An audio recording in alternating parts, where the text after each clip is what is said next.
So welcome everybody. This is incredible to see such an attendance.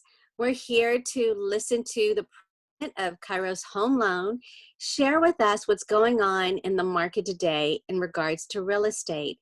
So I'm going to just take a moment right now and just introduce you and tell you why we're doing this. We're getting a lot of questions from potential buyers and sellers out there on if it's a good time to buy, if it's not a good time to buy, what's going on with the market conditions, and any forecasting that we can add to it. So we've enlisted Richard Murphy, who's the president of KAIROS Home Loans, to help us and help our clients navigate through that. So Richard, take it away. How's it going, everybody? I'm happy to help. There's a lot of bad information out there, and the bad information typically comes from one of two groups of people. The people who don't know what they're talking about, so they talk just for the sake of talking, and then people who can't do programs anymore, so they want everybody to believe that nobody can get that deal done. So we're going to debunk some myths and give some real practical application for people who are looking to buy and people who are looking to sell. I'm happy to be here. Great, thank you. So we have a list of questions we're going to ask, and there'll be some more questions that'll come up in the chat that we'll share with you.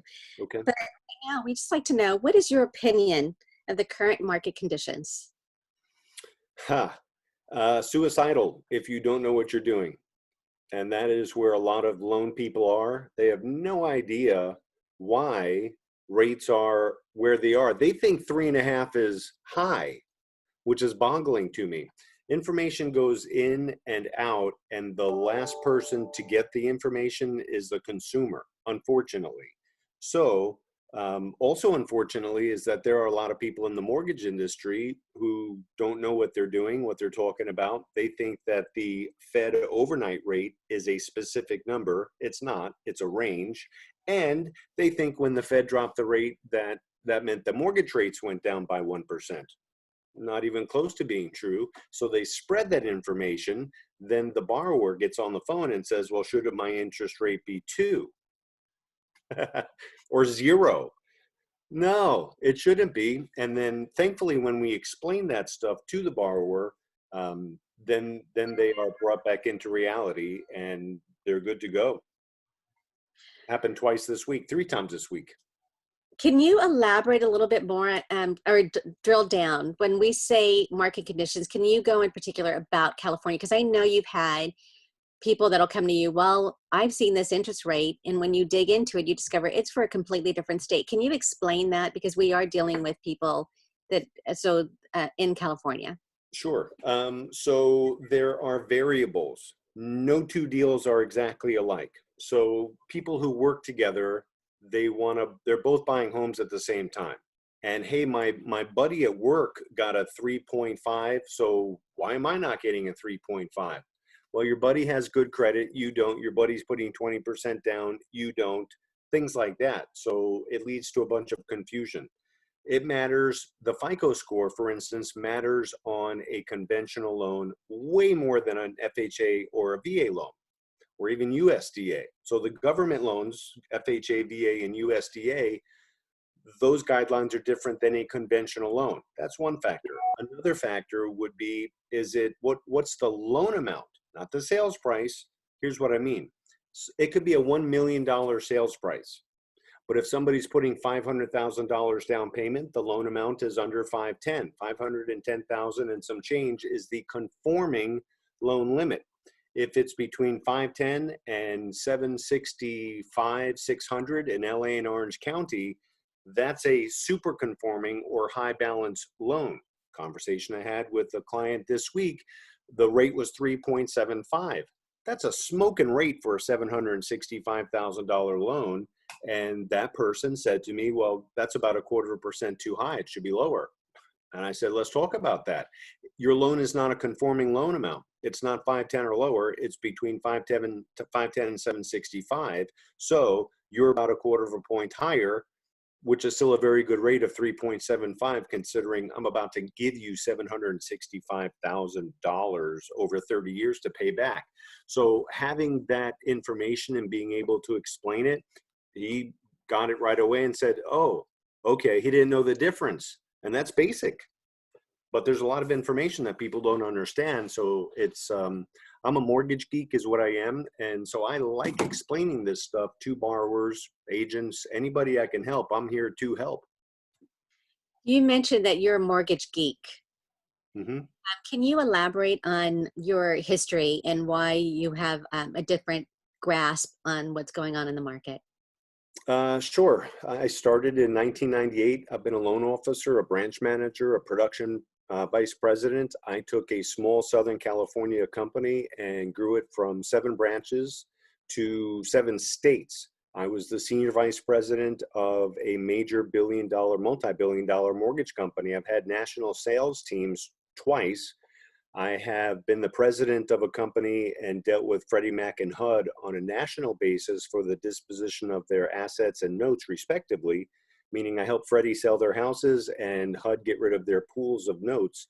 So I had to know a little bit more than rate and payment like a loan officer, because I was dealing with people who were, quite frankly, smarter than I was. I hate losing. And so if I don't know something, then I set out to learn it. So I've spent the last 15 years looking at mortgage-backed securities and the 10-year treasury and how the 2-year and the 10-year tie into each other and how all of this is affected, if it's affected by the Fed rate. I post a commentary every day on Facebook and LinkedIn as free information. My thing is not fame. I don't care if you know my name. I don't care. I don't charge people like others do for this service. That's not my thing. My thing is to educate people, because I learned a long time ago that the average loan officer doesn't do very much business and really doesn't know what they're doing or talking about. So I wanted to be able to take 30,000 feet viewpoints and bring it down to boots on the ground, not only for the loan officer, but for the people who are buying or selling houses, so that they weren't victims of bad information, but that they could be given information, real information that they can understand, so that they can make a decision. They don't follow the markets. It's not their job. So don't ask me to fix breaks. Don't ask me to sell software. But if it's mortgage stuff, I know exactly what I'm talking about. Great. So you alluded to it, boots on the ground, what buyers and sellers need to know. Can you tell us what you think buyers need to know right now based on the current conditions? Sure. Buyers need to know that there are 3 basic categories of lenders. There are brokers, who are in all sorts of trouble these days. They're the ones who don't have a lot of programs anymore, because the companies that they were sending their business to are in big trouble. Quicken is one of them, and United Wholesale. These are 2 of the biggest companies in the country, and they're having problems. So that means brokers are having problems. That doesn't mean that I'm having problems. That means the broker's having problems. Then you have FDIC banks, Bank of America, Chase, etc., Wells Fargo. I've worked at Wells Fargo. I started at Wells Fargo. I swore I would never work at a company like that again. But when the market went kablooey in 2007, I went to Bank of America for 42 days, the longest 42 days of my life. And oh yeah, that's why I don't ever want to work for one of these companies again. Then the third category is a correspondent direct lender. That's what KAIROS is. We use our own credit card, so to speak, our own warehouse lines to fund loans, and then I sell the loan to an investor. That means that I have to take care of the underwriting and responsibility up front, because if I don't do that up front, I'm not going to be able to sell the loan, which means I would run up my credit card, very soon have no more credit, and not be able to do any more business. So we sell our loans. We do service some. Out of the thousands of mortgage companies in the country, there are 400 with Ginnie Mae tickets. What's a Ginnie Mae ticket? That means that if I do an FHA fund, an FHA loan, that means I can stick it in my portfolio and service it, or in other words, receive the payments. Only 400. Of those 400, we were all invited to go back to DC a couple of months back and meet with Ginnie Mae, who is a very small entity. If there are 150 people who work there, I'll eat my shoe. It's not a great big corporate place. It's corporate, but there are not tons and tons of people who work there. So the people with Ginnie Mae tickets, one are very few and far between. We're one of 400. Of the 400, one showed up a couple of months ago because people are scared and wearing masks and gloves everywhere and afraid to touch anything but an elbow. We showed up. And as a result of that, Ginnie Mae gave us favors that and nobody else in the whole country got. So we can do stuff that other companies can't do because we actually showed up for the meeting. We did a crazy thing and jumped on an airplane and shook people's hands. Don't tell anybody. Awesome. From a I'm sorry, Kristi. Richard, so I just want to make sure I understand what you are saying here. So you are mentioning about the mortgage brokers. Can you repeat it one more time? Because from my perspective, okay, so you're mentioning about the reason the mortgage broker is in trouble now is because of what? Because I heard one of the mortgage broker told me that they are not doing there is no such thing as FHA loans anymore, for example, right? That's my point exactly. That means they can't do it. So if I'm a broker, I don't have a warehouse line. I take a loan file, I shop it around. I'm not in control of the loan file, which is a problem for the borrower, but they have no idea because the broker didn't tell them. So I take a loan, I try to match it up with, I'll just say Quicken. I'll use them as an example. Biggest lender in the country, not this past Monday, but a week ago, Monday, their servicing portfolio was downgraded drastically. So that put Quicken in big liquidity issues. There are four main things that are hampering well, now there's a new one with forbearances, but liquidity, what does that mean? When this whole COVID-19 jumped off, people made a run on the banks. Think back to 1999 when it was turning to the year 2000 and the end of the world was going to happen because we were going into the year 2000. So people ran to the bank, took all the money out of their bank. That's called a run on the banks. Give me my money now. I'll just keep my cash. It'll be my whoopee and I'll be safe. But the end of the world didn't happen in the year 2000. So now fast forward to COVID-19. People are terrified. I won't get into the numbers, but only 60, now the new projection is 60,000 people. Nationally, out of 380 million people are gonna die. It ain't that serious, but people freaked out. They made a run on the banks. They took all their cash out and the banks were like, yo, we need cash, liquidity. They have to keep 10% of their money for a rainy day. Every dollar that goes into a checking account, for example, the bank, that's a liability to the bank because they know that they got to give that dollar back to, let's say you, Rudy, one day. So they got to do something with that dollar. Years ago, they could lend that dollar out 30, 32 times. Now it's only 13, 15 times. So for every dollar that goes into a banking account, that bank, Wells Fargo, Chase, doesn't matter, they lend it out 13 to 15 times. They charge $19 on an interest rate for a credit card and pay you 0.25% if you give them $5,000 for the next 2 years. That's how they get big buildings downtown. Nevertheless, they had a liquidity issue. People went into the bank, said, give me my cash. Banks have to give that money up. So that caused a great big cash flow crunch on the banks. So with the liquidity issue, the Fed came in and said, dun, dun, dun, we'll save the day, but throwing money at this was never going to solve it. It helped the banks, but didn't help Bob and Betty who own a watch shop in the mall. It only helped the banks. So once again, the banks get the money and the people who need the money don't get the money. Great. So liquidity was the issue.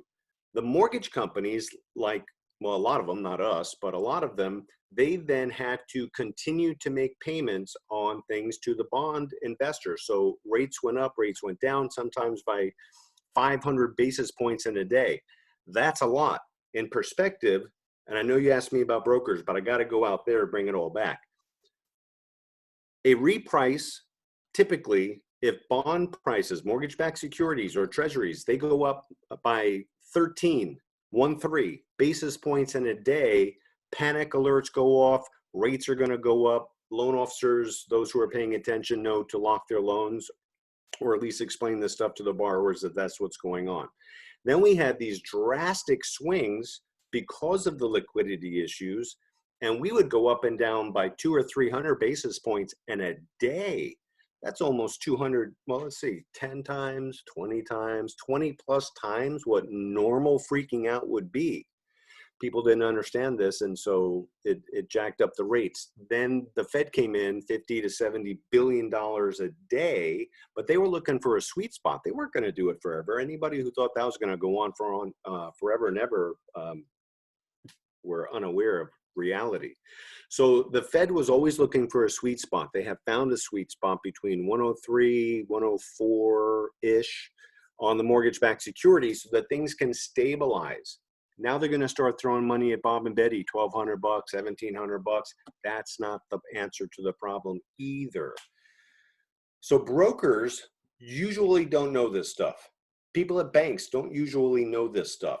A lot of people who work for direct lenders, correspondent lenders like KAIROS Home Loans, they don't pay attention to this stuff because they've never had to. So the broker, if they get cut off from Quicken, Quicken is a servicer. They receive the payments on the loans that they fund. Well, when it ain't worth $5 trillion anymore, now it's only worth $200 billion. Those are not real numbers, just an example to make a point. Then Quicken's like, wait a minute, time out. We're not going to fund those loans anymore because we got to regroup and figure out what we're going to do from a cash flow point of view, liquidity. So Richard, brokers can't do those. Yeah. So this is where the question is like, why would Quicken loans have liquidity issue? Like, what caused that problem? Okay, because when an FHA borrower, any government borrower, FHA, VA, USDA, there is something in the background. So you fund an FHA loan. One of the loan costs is an upfront mortgage insurance premium, and then monthly is MMI, monthly mortgage insurance. Not to be confused with PMI, which is private mortgage insurance. Those are conventional loans, two totally and completely different things. So the upfront MIP, mortgage insurance premium, and the monthly mortgage insurance, MMI, go into this thing called the Mutual Mortgage Insurance Fund. They have two main compartments: forward mortgages, like you have to make a payment every month like FHA, and reverse mortgages, where you can make a payment if you want to, but most people don't. Billions and billions of dollars are in that mutual mortgage insurance fund. When the market went kablooey in 2000 and started in 07, but by 08, we were all enjoying it. They have to keep a 2% reserve. And the people who ran it then, unfortunately, still run it now. I can't do anything about that. I'd love to fire them all. But they have to keep a 2% reserve. They had no idea the disaster that was going to happen from the fallout in the mortgage industry. It was unmitigated risk on the secondary market. People were just buying loans and the sky was never going to fall and people's houses were going to appreciate $50,000 a month. It was cool. 100% financing, stated income, stated assets, no income, no assets, no job. If you fogged up a mirror in 2004 through 6, you got a loan. Well, that caused a big problem. The companies who serviced the loans, to answer your question, they have to pay the investor, the bondholder, the principal and interest payment at least 12 months, up to 18, but they file a claim, the lender, with the Mutual Mortgage Insurance Fund. It's an insurance fund, so it's going to take a while for that money to come back, up to 18 months later. So imagine a company like Quicken right now, they've got to make the principal and interest payment on thousands and thousands of loans. That's a whole bunch of cash leaving their pocket that causes a liquidity issue. So they've got to turn off the faucet, so to speak, because they're bleeding from a cash point of view. The Mutual Mortgage Insurance Fund dropped below 2% in 2008. So they said, well, how are we gonna get that money back? On the backs of the borrowers, they increased the upfront mortgage insurance premium. Richard, you are saying the reason they have a liquidity issue is because the borrowers are not making the payments. Is that what you're saying? That's correct. So they're not making the payment. And so they have to make the payment to the investor, the bondholder. And all that money leaves their bank accounts. That's a shortage of money. That's a liquidity issue. So now they're going to hold higher margins on loans unnecessarily. The borrowers is not making the payments is because a couple of weeks ago, the government, the federal government is telling the homeowners, hey guys, you don't need to pay. There's a forbearance. Right. So when the consumers, when the homeowners stop making the mortgage payments, but then the people like Quicken have to continue making the payments. And that's what you are referring to when you say liquidity. So people like Quicken, they say, stop, I'm not going to do this anymore. So therefore, the mortgage brokers, because the mortgage brokers, they get it from people like Quicken. So if Quicken stop it because they have liquidity issue, because they have to continue making the payments and the homeowners stop making the payments, that's the reason why the mortgage brokers are not able to do FHA, for example. Yes. Okay. Okay. Okay, sorry, I'm just trying to understand this. Oh, I think that's great. And please, anybody else, if you need clarification on any point that Richard's making, please chime in, because I want to make sure everybody you walk away with clear understanding. For the layman out there, if I'm a buyer, is it a good time to buy right now? Great time. It's a great time. You make your money on the buy, not the sale. Rates are super duper low. And typically what happens is when the market softens, which is usually a market correction is usually every 5 years and typically 10%. Values come down 10%. This is normal and natural. It has to happen for a lot of reasons. We haven't had a market correction in 12 years. And there's a long reason for that. I can get into it if you want me to, but we're going to have a correction. Typically when values come down, rates go up. And so people don't understand that. It is a direct correlation. So, well, I'm just gonna sit on the fence and I'll buy the $500,000 house for $300,000. It's not gonna soften that much. You're never gonna have that big of a discount on a house. So even if it came down 15, let's get crazy and say 20%. Now I've got a $400,000 house. Yeah, I'm gonna wait for that. Okay, but rates will be 6%, which is still free money. Anything lower than 9% interest rate is free money, but they don't understand that either. And so they end up with a higher payment, even though the sales price is lower. But loan officers don't explain that, rent versus own or total mortgage cost and stuff like that. And so the borrower is left to think that they're going to come up on a great deal, the price is going to go down, and they have no idea that the rate's going to be much higher and they're going to pay more. Congratulations for waiting. It'd be better to buy now with a super duper low rate and be way ahead of that curve. I'm going to defer to John to just kind of recap that and what Richard just said. I got it, but I just want to make sure we reiterate this point. And I'd love John to recap it. Sorry, John, to put you on the spot. Yeah, you're assuming that I have that same great understanding. So my understanding is we have clients that are weighing two things, and they don't understand the interplay between the rate that they're paying and the price of the home. So some people think, I'm going to wait because of this catastrophe. The price of the house is going to be less if I wait longer. And what Richard is saying, the cost of borrowing that money is at its lowest rate now. So if you wait, you're going to end up paying more money a month for that same house, even though the price you paid for it may be less. So waiting actually will cost you way more money because the borrower has got to wait they're paying that over 30 years. So they're just adding more cost to that entire price of the loan. So waiting really does cost them hundreds of thousands of dollars more money if instead of getting into the market now and paying a better rate. The cost of money is way cheaper now. Right. So if you wait, the cost of money is going to be much more expensive. The price of the house may be less, but what you pay over time is going to be way more. So you're really shooting yourself in the foot by waiting for a better market or a better price. Right. Is that right? Exactly right. Spot on, John. Yeah. Great. Thank you. The psychological, I think the psychological problem with people is price. They get stuck in price, but they don't consider all of these other elements that over time. Right. Right. The most important thing, that's a great point, Hugo. The most important thing to focus on is payment. I think that comes. Payment is the most important thing. Cash is king. Payment is right behind it. So people, well, the other guy quoted me 3%. Okay, I'll go 275. I'll see your 3% and raise you a quarter. It doesn't matter. You haven't found a property. You're not in escrow. We're not locking the rate. So when people say that they want the best rate ever, what do you want your rate to be? 2.5. Okay. You can have whatever you want if you pay for it.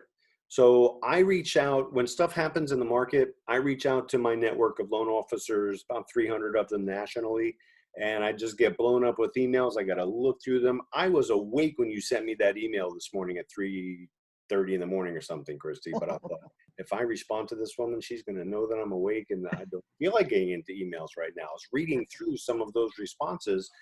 There are a lot of companies who can't do loans below a 640 FHA. We can. We just had a conference call about it today. There are people out there who can't do certain loans anymore. We can. One person said, well, I could do 3.25%. My immediate response was, at what cost? You have to know to ask that question. BB and Lisa know to ask that question. It was at a 2-point cost. Congratulations, I can do it. Lisa priced out a loan at 3.5 this week with a 2-point rebate. That's 4-point swing. So people are full of baloney largely. They don't know what they're doing or talking about. We at KAIROS are really good at what we do, and we're excited to serve your customers. It's the payment, because what if it's an FHA loan or a conventional loan? Richard, can you explain that? Because I think that's really good, but can you explain it exactly what you mean? So the borrowers, the buyers typically, and in fact, the real estate agents also keep on asking, hey, what's the interest rate? That somebody quote me 2.75, 3%. And what you are saying is, whatever the interest, whatever you want to be, as long as you're willing to pay for it. Can you explain me a little bit more details? Because if I'm the buyers, like, what do you mean? Like, what do you mean exactly? Because I agree with you when you say, well, what's most important is the payments. But nobody ever asked that question. Everybody keep on asking about the interest rate because I don't know, because everybody talk about interest rate. So now you give them the interest rate, but then the payments is all skewed. Can you get more details what you mean when you say that? Sure. Interest rates only matter if you are talking to, let's say you're shopping, people shop. So what? Okay. So if I talk to, I'm looking at Hugo, Sophie, John, Rudy. So I talk to all 4 of you. You're all 4 different banks right now, and I call all 4 of you. But I call Hugo on Monday, Sophie on Tuesday, John on Wednesday, and Rudy on Thursday. 4 different companies, 4 different days, 4 different rates. The market is so volatile right now that unless you call all 4 companies within 1 hour of the other, you're going to get varying numbers. So if the market improves the way it has in huge swings recently, then I call Hugo, and Hugo says 3.75, 4%, which is a really good rate. But I call Sophie the very next day, and Sophie's at 4.25 because the market got worse. Sometimes within the hour of each day, but I'll use one day at a time right now. Then I called John, and the market got way better because that was the day that the Fed dropped $70 billion into the industry, and John's at 3.5. So I don't pay attention to Hugo and Sophie anymore, even though they might be at 3.25 on the same day. So you've got to know that when you're shopping for a mortgage rate, right now it's so volatile. We've got, BB and I have gone through this. We look at Optimal Blue, our pricing engine. We're at 4.25. Really, we locked a rate for somebody at 3.625. That's the real number. So you have to know that and call and check, and there are other variables in place. But the payment is what matters, because depending on the loan program, if you're FHA, the payment, even though the rate's a little bit lower, the payment might be a little bit higher because of the mortgage insurance premium versus a conventional loan, which might have a slightly higher rate but a lower payment because there's no MMI or PMI or upfront mortgage insurance premium. So it's always payment that you want to focus on. Unfortunately, there are a lot of real estate agents. You're in front of Bob and Betty. There's pressure. You got boots on the ground. You're in front of people on the street, and that's a hard job to have for sure. So they get asked a question. And a lot of people, instead of saying, well, look, let me get you on the phone with my lender, they feel inclined to answer that question on the spot. They shouldn't be answering that question on the spot or at all. And so some of the issues are brought about by real estate agents. I don't talk about real estate contracts. I know enough to be dangerous, but I am not a realtor like John and Hugo and Sophie. These are really good people at what they do. I ask them if I have a question about real estate contracts. If somebody asks a real estate agent about rates, anything financing, the very best thing you can do is to turn it over to me. So John, what do you mean when you say whatever whatever your rate's going to be, as long as you are willing to pay. What do you mean when you say that? Name's Richard, but I knew what you meant. Oh, yeah, sorry. So that's okay. That's the day So, I call you John. John is on my all right. mind. We'll turn this over to John. John, go for it, bro. Yeah, Richard, I mean. So let's imagine, so I want, I'm going to use 4% interest rate, easy numbers for the Irish guy here. So 4% interest rate, when I go to price that out, there are three options. There's par pricing. That means I'm getting that rate. I don't owe anything. I'm not getting any money back. It's even Steven, 4% at par. It's hardly ever even Steven. It's always going to be a little bit more or a little bit less than 100 on the dot. So if I, in the past, if I raise the interest rate, I'm broke, I don't have enough money for closing costs. Okay, the lender says, I got you. I'll give you a lender credit. Okay, well, they don't really got you if they don't explain that they're charging you a higher interest rate, and which is going to increase the amount of what's called premium pricing or rebate. That money goes to the borrower for their closing costs, but now they're paying 4.25. But now they have $3,000. Okay, as long as the person understands that's what you're doing, cool, do it. Or, no, I don't like 4%. I want 3.75. Okay, then that's 1 point. Typically, if I pay 1 point, that's 1% of the loan amount, I can reduce the interest rate by 1/4%. So $400,000 house, 1 point is $4,000. I want to go from 4% to 3.75. $4,000 will get me from 4% to 3.75 or 1 point cost. So then I say, well, I want to buy it down to 3.5. Cool. Now you're spending $8,000, 2 points cost to get down to 3.5.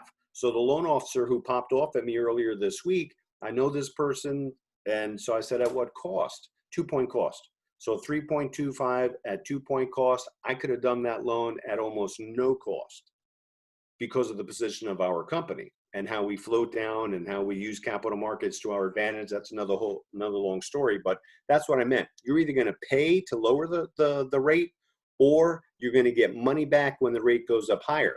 Here's one of the wrinkles today. Up until about 6 weeks ago, I could charge a higher interest rate and get thousands and thousands of dollars back to a buyer to help with closing costs. Then it got to a point where a lot of agents here asked me, well, can you pay for appraisals? Nope. I said no right away because I knew that even if I bump up the rate, lenders, investors were not giving a lot of premium pricing because of liquidity, margin calls, hedging, stuff like that. We can get into that if you want to, but the bottom line was that investors weren't giving more just because the rate was higher, because a margin call is this. If I say, okay, John, raise the rate to 4.25. Okay, and I'll give you 2 points back. So now it's not pricing at 100 even, it's pricing at 102.00. Okay, now you've got 2 points, you give it back to the borrower for closing costs. Cool, but rates improve. And now the rate is 3.5. The margin call is the investor, the bondholder, saying, okay, John, congratulations, you now owe me $15,000 to $32,000. Where's my money? Margin call. Well, I've had some liquidity issues, Richard. I can't give you that $15,000 to $32,000. Better go beg, borrow, or steal it. And so margin calls are a major problem. So lenders, instead of saying, okay, we'll give you an extra 2 points, raise the interest rate. No. I don't care what you raise that interest rate to. I could give you an extra $200 or $300. That was about 2 or 3 weeks ago. So we couldn't pay for appraisals. What we have done as a company is we've pooled about $60 million at a time for FHA. And now, as Lisa can attest, she quoted somebody at 3.5% this week with a 2 point rebate, 2 points rebate. That's more than enough to cover a rebate, cover the cost of an appraisal. We're doing the same thing on the conventional side. It's going to be a couple of weeks, but very soon there'll be that rebate pricing on conventional loans as well, so that we can give your buyers the motivation and the incentive to get off the fence. We can pay for far more than an appraisal on an FHA loan right now, and in about 2 weeks, we'll be able to do the same thing on a conventional loan. Great. Great, thank you. You touched upon it earlier a little bit. You were talking about what other lenders and mortgage companies cannot do, but we can or you can. Can you go through some of those programs that you can offer that aren't out there right now? Sure. FHA, which is simple enough to do. There are companies who just can't do them. We were on a call earlier today, BB, Lisa, and I, and there are companies out there who can't do an FHA loan below a 680. I'd shoot myself if that were the case. We can still do it down to 580. We went over some of the overlays that we're experiencing, everybody's experiencing. I looked at them and I wanted to do the happy dance. I wouldn't call those overlays. That corporate offices have to mitigate risk. I get that. We can't sell the farm so that we're broke later and out of business. So the corporate office always has to protect home base. Usually that hamstrings a loan originator. What we talked about on today's call, they are really not that scary.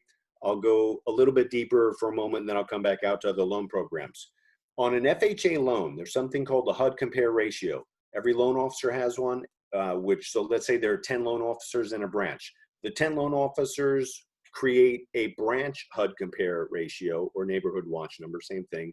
And then let's say there are 10 branches. Those 10 branches, which are now 100 loan officers, roll up into one corporate HUD compare ratio. The HUD compare ratio is going to directly impact the investor rating from whomever you're selling the loans to. It's a 1 to 5 system. And I always get it mixed up. 1 is good or 5 is good. One of them is really good and the other is really bad. So you don't want to mess with your investor ratings. When you do loans, that's why when loan officers look at 600 to 619, 620 to 639, it's the performance of the loans within each of those windows. And that's why the hits on a loan, the pricing hits, pricing adjustments, loan level pricing adjustments, LLPAs, are more severe the lower the score, because funny thing is when people have lower FICO scores, they don't tend to pay their bills quite as well. That's why they have the lower FICO score.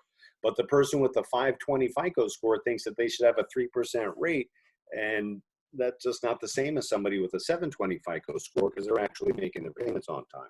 So FHA would be one of them. There's a lot that goes into this. You can't just quote a rate and a payment because you're a loan monkey. If you are that, you've got to be able to explain that stuff to agents, to borrowers, so that you can actually give value to somebody, and then the agent and the borrower figures out, wow, I haven't heard this from anybody else. I know, it's a problem in my industry. Another issue would be non-QM. So non-QM is a non-qualified mortgage. That's what QM stands for. The market went kablooey. The qualified mortgage came out, and the back end, the debt to income ratio was set at 43%. Couldn't get a loan done. So everybody ran to FHA because FHA could go up to 54.99. VA could go up to 65. That's ridiculous to fund that loan, but okay, that's what companies were doing. Then the government came in and put a Band-Aid on the qualified mortgage, called it a QM patch. It expired years ago. We've been on extensions for years. Think paddles, put them on the heart, clear, keeps people going. That's what the QM patch has done, and people on the conventional side have been able to do loans up to a 50% debt to income ratio. When that goes away, people better know how to do FHA, and they better be able to do non-QM, and if they can't, they're going to be out of business really quickly, unless you work for Wells Fargo, B of A, etc. Non-QM right now, bank statement program, stated income, foreign nationals, debt service, no ratio. These are non-QM loans that a lot of people at this, Lisa knows all about this. Lisa worked at this. They shut their doors. They're not even doing business anymore, and they were the #1 non-QM company in the country. So a lot of those people, the non-QM companies are not backed by Fannie and Freddie. So their rates on the plus side, the positive side, their rates don't fluctuate quite as much as a regular loan, FHA conventional loan would. But on the bad side, they ain't got the backing of Big Brother, Fannie and Freddie. And so when things shifted, a lot of those companies went out of business. Thankfully, so Citadel, they haven't shut their doors, but they're not doing any business. Impact, huge company, not doing any business. Athos closed their doors. So I brought in 2 companies that I'm aware of who were still doing non-QM, got them through legal and compliance. We still can do non-QM loans. A lot of people are just out of luck on those. Stated income, gone, can't do them. Nobody can do those. So stated income as we know it is gone. Also ITIN programs, gone, can't do them. But foreign national, bank statements, debt service coverage, no ratio, we can still do those non-QM loans. We just have to make sure we're matching them up correctly. Those would be the 2 biggest deals, FHA and non-QM, we can still do. What about down payment assistance programs or first-time homebuyer grants? Do you have those available? We can, thank you. Yes, those are available. So if it's a city program, City of Long Beach, City of Compton, we're not doing any city programs for a lot of reasons, not the least of which is they're such a pain in the butt, miserable deal to do. If you can close those in 60 days, you're lucky. So we're not touching those. But the state of California has a program called CalHFA, California Housing Finance Agency, I believe is what it stands for. And we can do those. We can also do a federal grant called Chenoa. So we do that directly, CalHFA, we broker, but we can still get the loans done. They're going to close between 30 and 45 days, not because we're slow, but because we're subject to government agencies who are not known for moving very quickly. Okay, great. I'm going to open it up to, is there any other questions on various programs or different programs that Richard can offer, see if he can offer them that I haven't covered so far or he hasn't covered? I have a question, please, to Richard. Richard, thank you for, as always, for the wealth of information. Can you please speak to the requirements and the offerings available through the debt service coverage ratio program you just mentioned? Sure. Debt service coverage ratio. So that's going to go down as an investment property. Even though we know Bob and Betty are going to live there, we got to call it an investment property because it's a non-QM loan. So that's going to be 25% down payment, and you have to have a minimum, well, 40% down payment if you have a 620 FICO score. So if anybody just says, here are my bank statements, tell me if I could buy a house, we still got to run the credit. So you could go up to, it's 40% down to a 620 FICO score. If you have a 640 or higher, you can do 25% down. Here's what we do. And please don't use Zillow for anything when it comes to valuation of a house or rents. Mm-hmm. Go to Rentometer. Use a real website because Zillow's usually wrong. Actually, they're almost always wrong. So 80%, let's say it's a $500,000 house, and let's just say that the rent is $4,000 a month. Here's how the debt coverage ratio program works, Sophie. I take the fair market rent, and it can't be inflated. By the way, this is all going to have to be backed up in an appraisal. So if the appraiser doesn't say that $4,000 rents are what the market rents are, then we got an issue and we got to go back and forth. I have no problem battling underwriters. I have no problem arguing with with appraisers. If you're messing with my deal, then I'm just not very friendly about it. Anyway, the debt service coverage ratio, DCR, debt coverage ratio. I take 80% of the rent. If the PITI, so we used a $500,000 house, $4,000 a month for rent, 80% of that is $3,200. The PITI, the principal, interest, taxes, and insurance, homeowner's insurance on that house has to be covered by the $3,200. So you're not even using somebody's income for it. You're using 80% of the fair market rent. And if that amount covers the PITI of the subject property, you got yourself a deal. But you got to have reserves. So if the payment, let's just say that the payment is $3,200 and 80% of the market rent's $3,200, you got yourself a deal. $3,200 is your monthly payment. If you're buying a house up to $1 million, the loan amount, not the sales price, the loan amount, then you have to have 3 months of reserves. So it's 25% down, assuming you have a 640 score or higher, 25% down payment. That's a lot of money. Then you've got a $3,200 a month mortgage payment times 3. That money's just got to be sitting somewhere in a bank account collecting dust. They don't have to spend it. It's never going to leave their account, but it's got to be there as reserves. So there's down payment, closing costs, and reserves on every single deal. Two questions. Thank you very much. Very, very helpful. 2 questions to that. Can you repeat again the name of that website? Rent? I didn't get that. Rent-O-Meter. Rent? Rent-O-Meter. Rent-O-Meter. Okay. If you And go to, also, go ahead. and also, do HOA fees come in with that valuation? HOA fees, although they're paid directly to the HOA, it would be included in your PITI/HOA. So good point. Thank you, Sophie. If it's a condo or a PUD, some people think, well, it's a house. No, it isn't. Look at the property profile. If the legal description is a PUD and it's $60 a month because somebody is going to come and mow the lawn around the mailbox and that's all that they do for you for $60 a month, it's a PUD, a planned urban development, and you have to include the HOA. Great. So I have one question on our list, and then I'm going to open it up to all the attendees. How do you see the forbearance hitting current homeowners when it comes to their mortgages? It's gonna cause a lot of problems because of the bad information out there. Forbearance, if it's truly a forbearance, that means that I'm taking money, let's say the $3,000 a month that my mortgage payment is, and I'm putting it on the back of the loan. But a lot of mortgage companies are giving deferments. That just means that I'm not paying it in, we're in April. So I didn't make my April payment.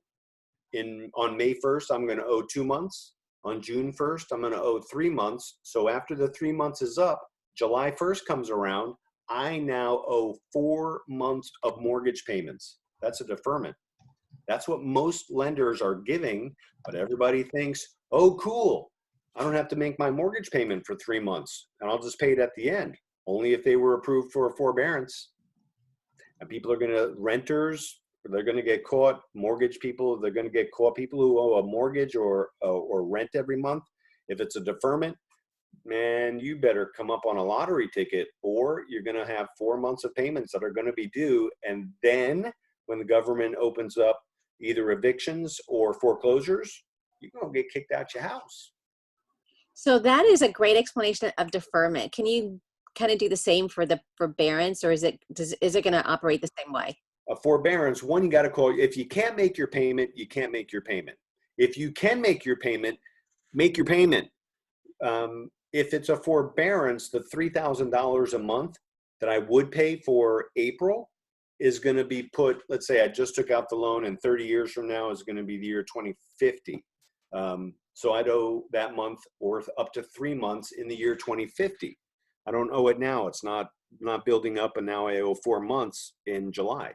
I'll owe those 3 extra months. Now, instead of making 360 payments, I'll make 363 payments. Okay, awesome. I'm going to call on John again to recap that, the difference between the two. Well, I think he made a good point. It's people get confused. You're deferring the payment. So you got to think of the actual meaning of the word that you're using between forbear and defer. So a deferment, and if they start using those words interchangeably, the public does, the consumer, that's where the problem really lies, because they think, great, I haven't had to make that payment, but the clock hasn't stopped. So it's like they put it on pause, but it keeps accruing. So when it accrues, it's like, think of those credit cards when they say no payments for 6 months, but the payment actually accrues. And if you haven't made those payments for 6 months, at the end of 6 months, wham, you're hit with that whole payment schedule. So you haven't lost anything. So that's deferment. Forbearance is you're forbearing the payment, and as Richard says, it goes to the back of the line. So you're not having to pay April, May, and June, and then you can pick up your payment in July. Well, when are those payments going to be due? They're going to be due at the end of that loan. So 28 years later, 29 years later, at the end of that payment. So you want to talk to your loan servicer. So as Richard says, if you're having financial trouble now because of this COVID-19 and you can't make your payment, you want to have that conversation now. Talk to your loan servicer, not the loan officer, the person who's servicing that loan, and you want to ask for that forbearance, not a deferment, because now you know the difference. Because one will just accrue and you will actually be in more pain because you haven't been working. And so you don't have more money at the end of that deferment period to now make up those joint payments, Right. like you would a forbearance. So that's a real difference because it's squeezing those homeowners. They think, I'm just relieved I don't have to make that payment now. But the payment obligation doesn't go away in either case, but the deferment, that obligation hits as soon as the clock starts again. And people are going to be in real trouble because they have not been saving that money because they haven't been able to make the payment. So that's the big difference for that. Right. Great. Thank you, John, for the recap. Sophie has another question. I'm going to defer to her and let her ask. Right. Thank you, John, for translating. Richard, my question is, with either program, the deferment or the forbearance, is there additional interest rate on top of those? If so, does the loan get recalculated? How does that work? No, good question, Sophie. No, there's no additional, there are no penalties. If somebody qualifies for the forbearance, no penalties, no late payments, nothing is charged to the borrower.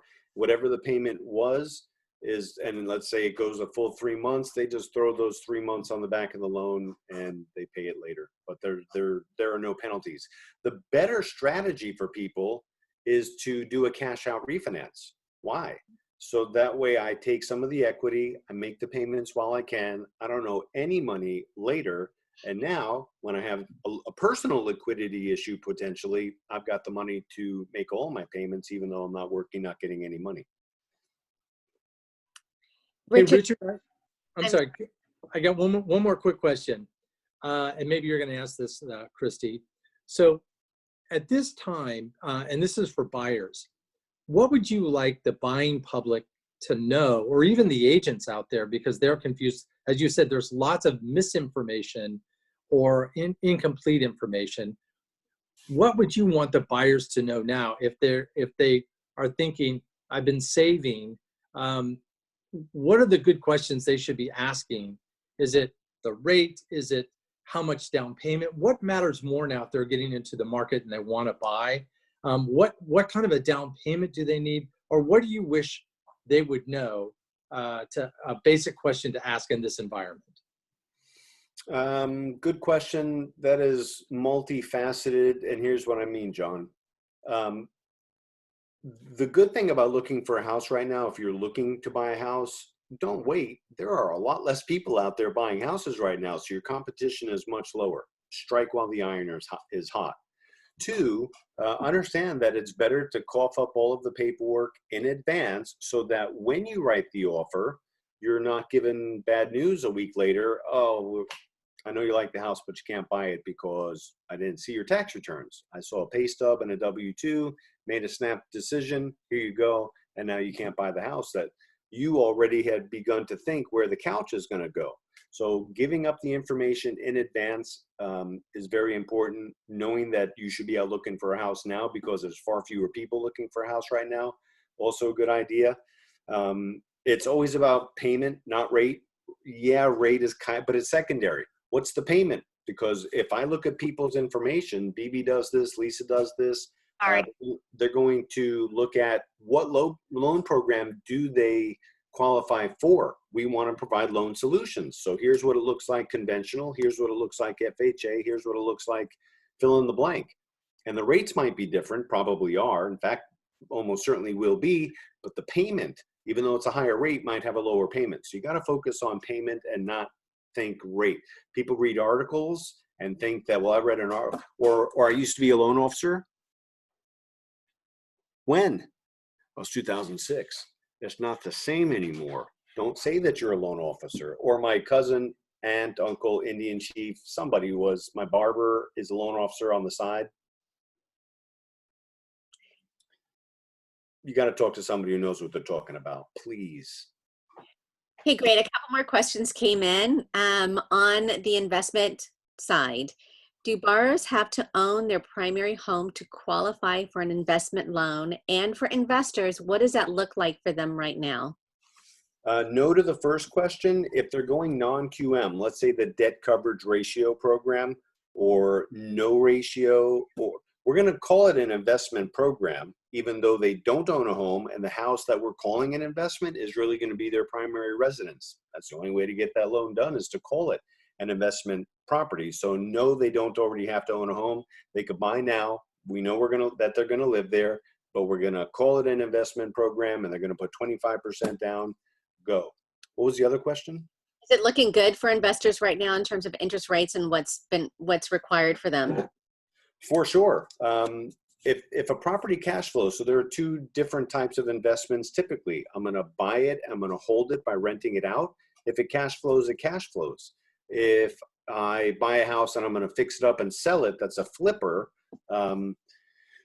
Then they better really know what they're doing with numbers. Either way, you got to know what you're doing with numbers. But if I buy a house today and I think I'm going to sell it inside of 90 days, I have all sorts of problems with Bob and Betty who are going to buy that house because I'm inside of 91 days. There are rules for loans done between 0 and 90 and then 91 to 180. So you have to calculate that with your cost of the use of money that you're going to use for a flipper. So a flipper, yes. If you do it the right way and you do the numbers, or calculate the numbers properly. If you're buy and hold, either way, it's a yes, because here's what happens when markets adjust. Rents don't go up a little bit, rents go up a lot. So if you buy a house now and maybe you're just breaking even, maybe making $100 a month, that's still a good deal, believe it or not, because you got to think long term, just like buying a stock. It's 30 years from now, not 3 weeks from now. So when the market adjusts, and it's going to adjust, my prediction for the last couple of years was the third quarter of this year. We'll see if I'm right or not. When that happens, rents are going to go way up, which means they'll cash flow even more. People who think, oh, I'm going to wait and continue to rent, it's financial suicide to do that, because when you buy a house, the payment stays the same. Nobody can kick you out. If gentrification does happen, you're going to come up on a lot of extra money. Cool, good for you. But if you're renting, you're going to get kicked out. You're going to get 30 days notice, maybe 60 if you're lucky, and your rent's going to go way up. Now where are you going to live? Now you can't live in West Hollywood or West LA or South Bay or somewhere where it's nice. Now you got to drive on the 91 out from Fontana. Congratulations for waiting. You just shot yourself in the foot. Okay. Hey, Richard, one more question. Is there a debt to income ratio that a buyer has to meet for that debt coverage service loan? I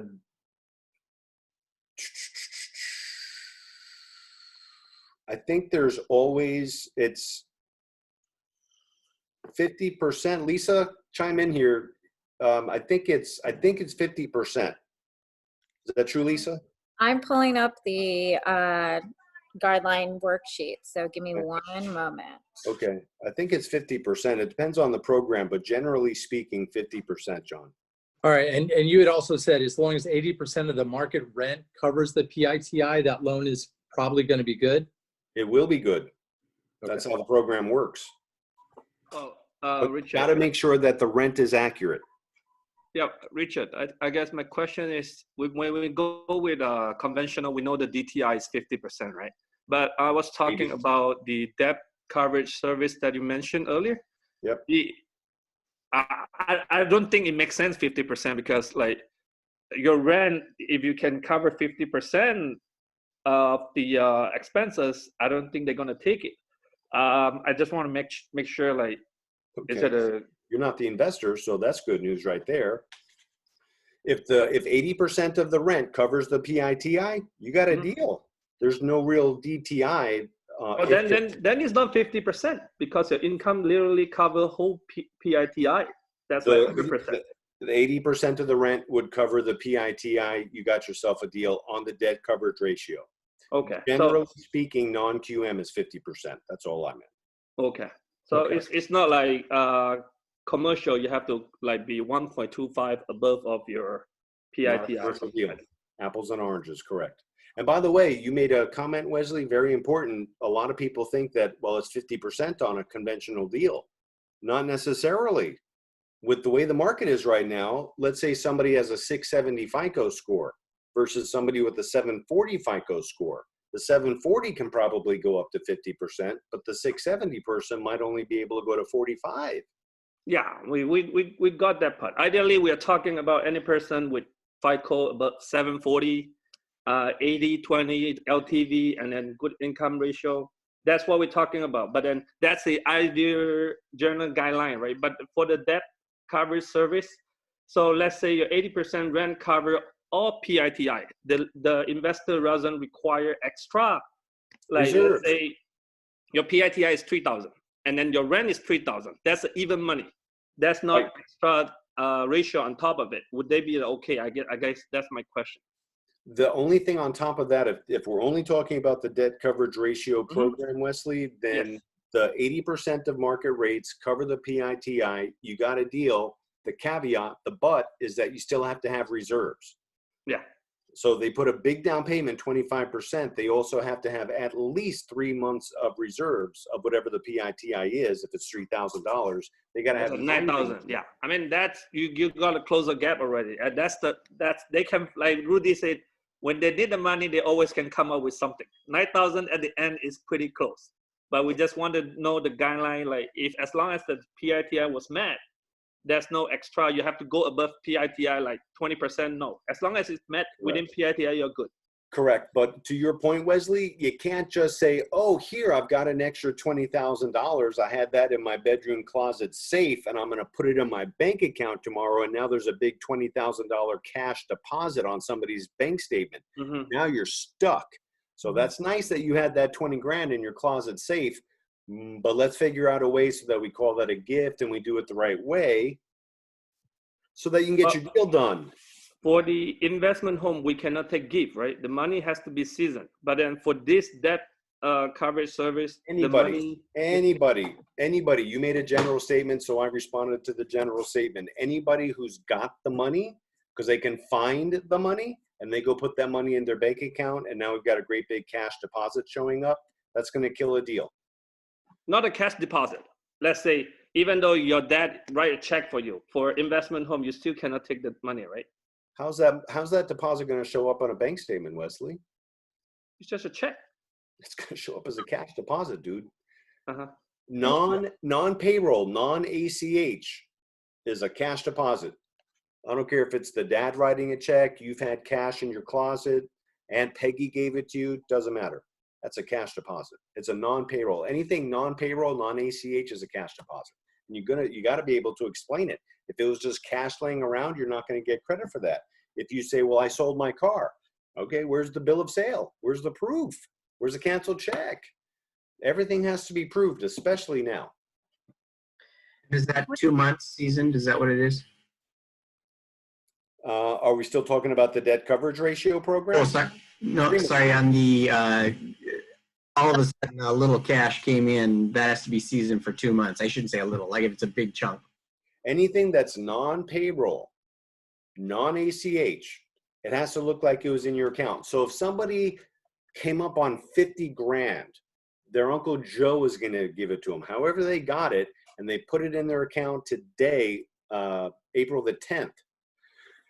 Then the only purpose for waiting, because they can't prove it, it was cash, great, you know it, I know it, great. Then they got to wait until June the 11th or 2 bank statement cycles, depending on when so if it shows up on their April 30th and that's the end of their bank statement cycle, then you got to wait until the end of June so it looks like that money was there the whole time. That would be the only reason to wait. Richard, on that scenario, I actually have some clients in this scenario right now. And on that note, do all of these assets need to show on the borrower's own bank accounts, or can it be the gifters? Yep. It does. Yep. You can use gift money on an FHA loan. Mm-hmm. You can use gift money on a conventional loan. Those are qualified mortgages. On non-QM, debt coverage ratio, bank statements, no ratio, foreign national, that money's got to be in the person's account. No gifts. So in that scenario, let's say there's a gifter, we can add the borrower onto the gifter's bank account, correct or no? No, all that stuff is old school. It doesn't work anymore. You can't just add somebody to a credit card that's going to show up as an authorized user. They're going to have to they're going to have to get that off of their credit report. If you all of a sudden show up on somebody's bank statement and you're not married, underwriters look at stuff like, why should I give you $1, let alone $500,000? And all of that stuff has to be explained.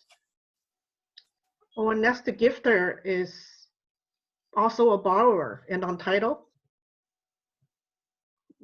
Okay, so Then he's not gifter no more. If it's untitled, he's the applicant. So, I'm asking because I'm trying to see if there's a solution and not just say we don't service your loan. That's the only reason. there are people who think it's 2006. It ain't. I'm not saying that's you, Sophie. I'm saying people come to us and they think it's 2006, where I could just add myself to 3 people's credit cards. It ain't like that anymore. It hasn't been like that for a long, long time. We've had people recently come to us and they didn't come, they're self-employed and they haven't completed their 2019 tax returns. And they say, well, can you help me figure out what to put on my tax returns? No, that's mortgage fraud. I'm not a CPA. I'm not going to tell you how to prepare your taxes so that you can qualify for the home loan. That's mortgage fraud. Can't do that. So people who, well, I'll just add myself to this person's bank account, or I'll just go ahead. Please go to the other lender, because we're not going to have fraud on our books. It's the fastest way for the FBI to come in, take that stuff really seriously. And I don't want to go to jail. I love my son. Okay, Richard, thank you so much. I know we could go on for another hour or more because we have personal stories. We also have clients that we're working with personal interests. So before I close this, Lisa, I think you were going to look something up. To provide some information, or are you good? So the debt ratio factor was 0.80. In previous companies, I have seen the debt ratio be much, much higher, 1.1. And so there is a spreadsheet in which we use to calculate many aspects of the loan. And so I think Richard, Bibi, and I encourage you to provide us with as much information about the borrower, the property, so that we can import this stuff into our spreadsheets and get an idea up front so that we know, A, what we're guiding the client to know, making sure we're transparent, knowing that what we're working with are guidelines that are provided to us, so that we can factor those numbers in and say, okay, your max capacity of purchase is $1 million based on these factors, and zeroing in on that. Are we going to see changes? Yes, we're going to see some changes. Lenders are going to go ahead and tweak their guidelines, their ratios a bit as to what their risk level is. So what we say today may be different on Monday. So it's important that you, your client, the realtors, everybody's as transparent as possible with as many details up front, because then we feel we're on the same plateau together and not, peaks and valleys of like, oh, it was this on Friday, it's this today. So knowing that information is helpful so that we can utilize the tools that we've been given from each lender, each investor, underwriters, and our back-end team, so that we can help you guys cater that purchase price, that RPA and everything, and get that out there with minimal surprises. Awesome. Well, Richard, Lisa, and Bibi, all those representing KAIROS Home Loan on this Zoom meeting today, I want to thank you for your time. This has been extremely beneficial.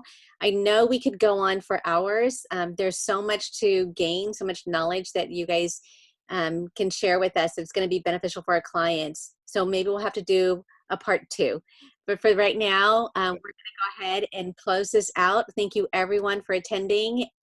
You have one more thing to say. Go ahead. Only because there were 2 terms used and they're the same exact thing. Wesley's question was DTI, debt to income ratio. Lisa said 0.8 DTI. They're the same thing. 80% of the, if we're talking about the debt coverage ratio program, 80% of the market rates, that 0.8 or 80% is the DTI. So they're not 2 different things. If the market rents cover 80% of the market rents cover the PITI of the subject property, you got yourself a deal. Oh, go ahead, Rudy. Sorry, last question. So Richard, two things. Number one, what is the best number to call you if we have more questions? That's number one. Number two, can you end the call by explaining what is the difference between what is a pre-qualification, a pre-approval, a DU underwriter's approval, and what does it mean for me if I'm the buyers in today's market? Like, because everybody are throwing this terminology, and like, what's the outcome that we want to accomplish? Because in our team here at Your Home Sold Guaranteed Realty, we want to make sure for our clients, our buyers' clients, when we submit an offer, their offer is clean, meaning it's full. Meaning the loan has already been approved. So, but can you explain what it means in details to, what is all this terminology, pre-qualification, pre-approval, and DU underwriter's approval? Sure. Pre-qualification simply is somebody tells me how much they have, how much they earn, and what their credit score is. That's a pre-qualification. It's subject to the verification of everything. So if you get a pre-qual letter, and that's what a lot of people use as a slang term, a lingo, an industry term, pre-qual letter, if it's really pre-qualification, it's only the borrower or prospective borrower telling us information. That ain't gonna get you very far.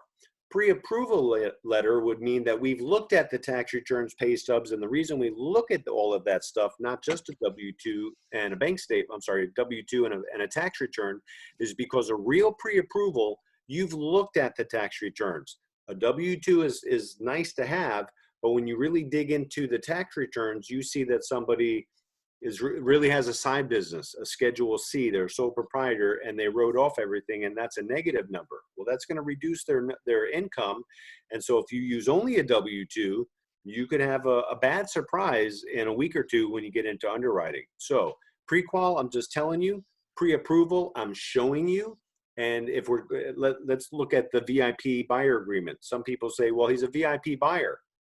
Only if they've given us all of their information are they a VIP buyer. Otherwise, they've just signed a piece of paper. We want to provide service. Number one on the VIP buyer agreement is pre-approval, which means you've given me the information, and a loan approval certificate. That's not a full underwriter's approval. That's a DU, desktop underwriter. It's an automated system. Garbage in, garbage out. So if I only have a pay stub and a W-2 and I bang that into the system and I get an approval, it might not be really that accurate because I just put in there whatever I want to put in there to get an approval. But when I put accurate, totally detailed information into that and I get the loan approval certificate, which is the DU findings, now you're offered, now you can hang your hat on it. Now you can close that loan knowing that somebody's got a loan. So it's really important to, one, turn the buyers over to us. We're good at what we do. Number two, make sure they send everything to us. If they're concerned about their score going down, the privacy of their information, hand them over. We will walk them through that and get their information. Otherwise, if they don't want to send it, they're not a VIP buyer, even if they signed a piece of paper, because they're unwilling to give us the information we need to fulfill that agreement. And we want to fulfill the agreement. Okay, awesome.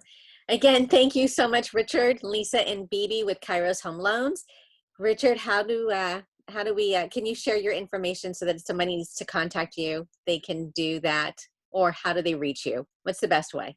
My email address, which is the best way right now, is rmurphy, M-U-R-P-H-Y, rmurphy at KAIROS, K-A-I-R-O-S, home loans, plural. rmurphy at kairoshomeloans.com. You can call me or text me at 323-842-5848. That is my cell phone number. So if you call me and it takes more than 5 minutes for me to call you back or text you back, please know there's a reason for that. Email, I'm way better at responding to. Text messages, we've got more loan officers coming in. We're growing. Turn times are going to get even better, but that would be the best way to find me. Internally, if there's an issue or a question, please just email me, because somebody emailed other people within the company in leadership this week, and when it all came out about an hour or two later, we were 24 hours ahead of schedule. So there was no reason to send off that email. We were responding within 48 hours instead of 72. So just let me know if you have a question. We'll take care of it. I promise. Awesome. Again, thank you so much. Thank you everybody for attending, and this concludes our meeting.